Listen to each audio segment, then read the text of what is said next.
This is a can of Foster's Lager.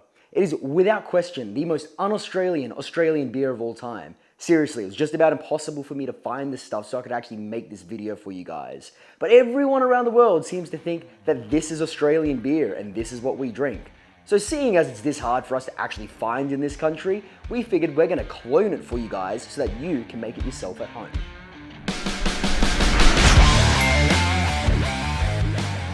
Let's talk about what this beer actually is. So it's a classic Australian style of lager. It's pretty clean, pretty dry finish. It's not got a lot in the way of IBUs or bitterness. It's not extremely hoppy. It's not extremely malty. It's kind of a clean, easy drinking beer for a really hot day. So the way that we're gonna run with this is basically go around 84% of our grain bill being just regular Australian Pilsner malt. About 11% or 11.2% to be exact is going to be dextrose-based corn sugar. So basically corn syrup or corn sugar, dry corn sugar, whatever you can get your hands on. We're running with dry Mangrove Jack's dextrose powder. And that's gonna give us our cleaner, crisper, drier finish. It's also gonna make our final gravity a lot lower. So there's gonna be less body in our beer and it's just gonna be an easier drinking finish. And then lastly, of course, we're gonna run with a little bit of Munich malt. So just 4.3% of Munich in light Munich in this one to give it a little bit of something. We are going for a clone here, but I don't need it to be exactly the same as Foster's because it's just not a great beer. I want it to be like a Foster's, but with actual flavor. So a little bit of Munich in there is gonna give us a touch of body, a touch of maltiness, breadiness, and just something interesting about the final product. Let's talk hops. Now, hops are not front and center in this particular beer. It's all about balance. But what is important is a particular variety of hop to make this taste like an Australian lager. Pretty much every commercial lager available uses Pride of Ringwood hops, which go back many, many years. And this is for all commercial lagers, past and present. They all have this one unique hop variety, which lends to kind of spicy, earthy characters, a little bit of vague fruitiness, and then some subtle bitterness. So we're gonna go with 10 grams at the start of boil, which is gonna give us all of our IBUs, a total of 11. It's not a super bitter beer. And then 30 grams at the end of boil, literally at flame out, not a whirlpool, just flame out. As soon as we hit our 60 minutes of boil, whack them in there, flame off, and start cooling down to yeast pitching temperature. What is that, mate? Discovered my white gold. This is now a Colombian video. It's not an Aussie one anymore. No, but this is just dextrose, corn sugar. So keep that separate. Don't go throwing that in the grain mill. All of this is free to go straight in.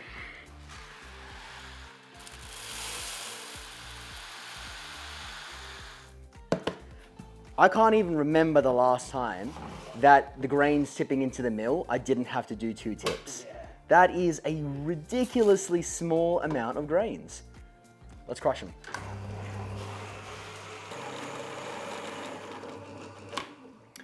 Now that our grains are ready, let's go talk about salts. For this salt profile, we want it to be very soft. We don't want hard water. We don't want a ton of chloride, ton of sulfate. The ratios are just about balance, really. So there's almost nothing in this salt profile, to be honest. All we're really doing is 22 parts per million of calcium, 5 parts magnesium, 15 parts sodium, 31 parts chloride, 31 parts sulfate, and 57 parts per million of bicarbonate. Again, only because that's in my tap water, but realistically, if you guys have softer water than that, or if you can run with RO water, even better. So for this one, we are running with 15 liters of strike water, and we're gonna mash for 1 hour at 64 degrees Celsius. Obviously, Freedom units will be popping up all over the screen. For the remainder of this video, for those of you in America who are new to our channel, welcome, thank you for joining us. So the idea behind going with a pretty low mash temperature for this one is the intent is for this beer to finish very, very dry. Australian lagers are extremely light, extremely clean, crisp finishing beers. And the idea behind that is because it's really bloody hot here in summer. So you don't want something heavy and German style that's just gonna sit in your gut. It's basically meant to be a lawnmower beer or like a palate cleanser, as we call it down here. So 64 degrees is gonna give us a very, very fermentable body and, well, really a lack of body in the final product, which is kind of what you're aiming for with this one.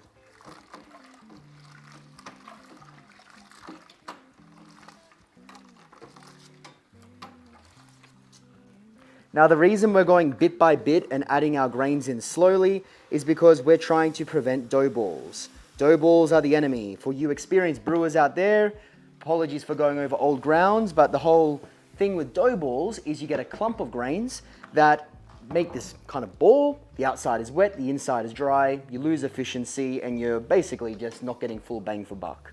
So the idea behind adding a little bit, giving it a good mix, adding a bit more, just helps to prevent that from happening, so you're actually getting all that you can out of your grains. Well, that was easy. That's the easiest mash-in I've done in an incredibly long time. So I'm just gonna pop this top filter on. That just helps prevent grains from going all through the rest of the wort when I start recirculating this thing. And that is literally the lowest that goes. There's nothing in here. Okay, well, we are going to recirculate this after I find the lid. We are going to start recirculating this. If you don't have an ability to recirculate your mash, it really doesn't matter that much. We do, so we do it. Leave this for an hour at 64 degrees Celsius, and then we'll come back to start sparging and get into the boil. That is mashing done. That is the easiest mash-in I've had in such a long time. It's just never that easy anymore. But this is going to sit here for an hour at that 64 degrees Celsius, and after that, we will be adding our corn sugar. So you could add it now, that's totally fine, but the whole idea behind this is to get maximum conversion of all the sugars in the grains out. So I don't really see any benefit in putting more sugar in there if we're just going to have to sparge it out later anyway. So I'm going to add this after we finish mashing and just as before we start boiling. Well, that is boil done. Mash done. Getting ahead of myself. And now we are just going to start sparging. So let's pop that on there. What we're going to do is basically just start pouring hot water over top of this at the same rough rate that this is flowing down. That's called a fly sparge.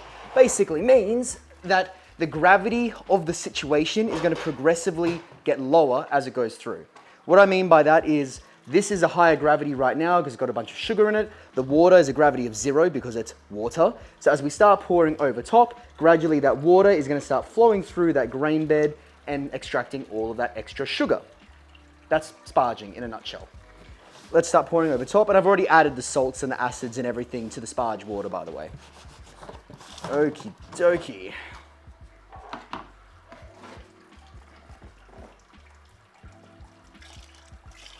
So this is 15 litres of sparge water at 77 degrees Celsius.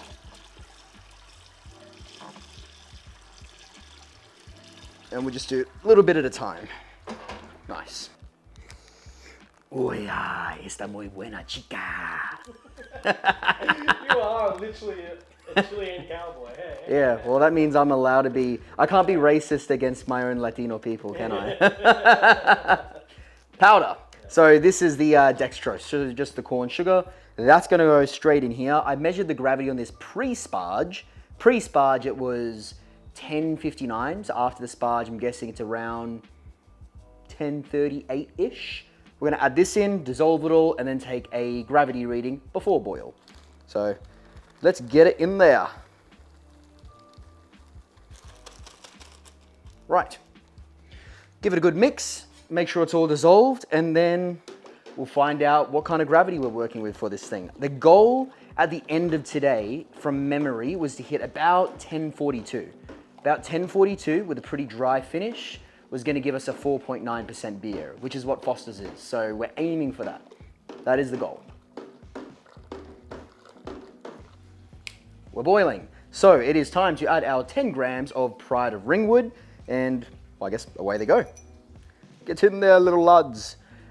We are going to let this boil for an hour. At the 45-minute mark, we are going to add some whirlfloc, some granulated whirlfloc, 0.75 grams for those of you that are interested. Not necessary, but it does help to clear up the beer a little bit, which is what you're aiming for with a lager. Then we will cut back to this when we are at flame out. We'll add our final hop addition, and we'll start cooling this down for yeast pitching temperature. So far, a very, very easy brew day. Knock on wood. Really? So far? So far.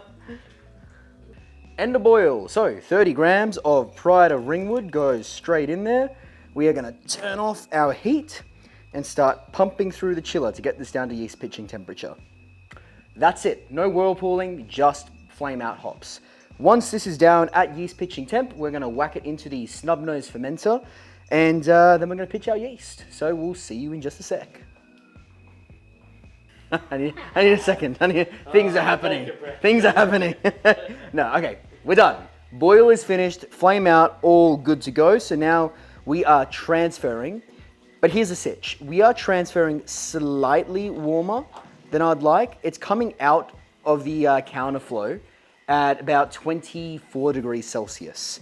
Now, the yeast we're going to be using is W34. Let me just grab a pack. All right, we're going to be using W34/70 Saf Lager. Now, this stuff can ferment up to 18 degrees Celsius. We're going to be pitching at 25 degrees Celsius, which is probably a little bit above what's ideal. But here's where we're hoping Keg King can come in and save the day with their Apollo, because this thing can pressure ferment. So we are going to let this thing pressure ferment way up at around 15 psi. And we just have to hope that as the temperature kind of stays way higher than it should be, that pressure fermentation can offset any of the off flavors. That's what we're hoping for. So I guess we'll find out. This is an experiment in the making. We are down to yeast pitching temperature. We did manage to get it down to 23 degrees Celsius. I also had a small brainwave and went, what is colder than 20 degrees? Ice. And I needed to top it up anyway, because our final gravity, while post-boil gravity was 1.045, we wanted 1.042, so we topped it up with 1.5 liters of ice water, and there you go. We're basically at the yeast pitching temperature that I wanted, and now we can pitch them. So that is 2 packets, so that is 23 grams of Saf Lager W34/70. So this is going to give us a nice, clean, classic crisp style of lager fermentation. And on the palate, you know, there might be very small notes of estrianess going on, but the main goal with this yeast is to keep it very clean and very, very smashable. So we're going to let this ride. That is it for brew day, and we'll come back in a moment when we're going to be tasting this thing. So see you in a sec. And here it is. It came out absolutely beautifully. So it's not super crystal clear yet. We did add gelatin at the very end of fermentation before cold crashing. So it will clear up over time. And you know, with any lager, it's going to get clearer with time. But how does it taste? It just tastes Australian. It's very clean, very crisp, very easy drinking. IBUs and bitterness are right down. It's not overly hoppy. It's very, very balanced. It's got a slight, you know, kind of earthy floral thing going on, a little bit of citrus fruity thing going on. But all in all, it's just a very easy to drink beer. But if you want to see us compare this to this, you'll have to wait till next week where we do the full tasting video and actually put our beer to the test to see how much of a clone it really was. So thanks for sticking around and watching, guys. Don't forget to like and subscribe, and we'll see you next week for the tasting and the final verdict.